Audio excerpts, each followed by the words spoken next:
ঈদ গেল, সান গেল, মায়ের খবর নেয় না। সচিবালয়ের বড় কর্মকর্তা, উনি বাংলাদেশ সরকারি কর্মকর্তা, সচিবালয়ে চাকরি করে।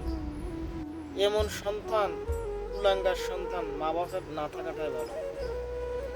7 দিন ধরে মা মরে রয়েছে, লাশ গলি গেছে। 7 দিনে মাছ মাংস যেরকম গলি যায়, মায়ের লাশ গলি গেছে। 7 দিন মরি পড়ে রয়েছে, কেউ কইতে পারত না।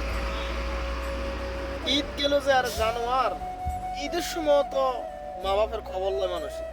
কিন্তু 7 দিনের ভিতরে কিন্তু ঈদও গেছে, খবর লয় নাই।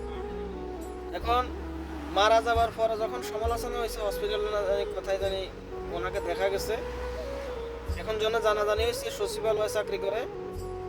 তাৎক্ষণিক সরকারিভাবে ব্যবস্থা নেওয়া হয়েছে যে এই লোকের চাকরি থেকে অব্যাহতি দেওয়া হয়েছে।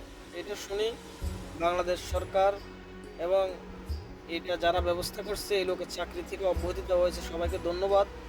এরকম কুলাঙ্গার সন্তান যে নিজের মা বাবার হইতে পারে নাই, সে দেশের বা দেশের মানুষের জন্য কি কাজ করবে?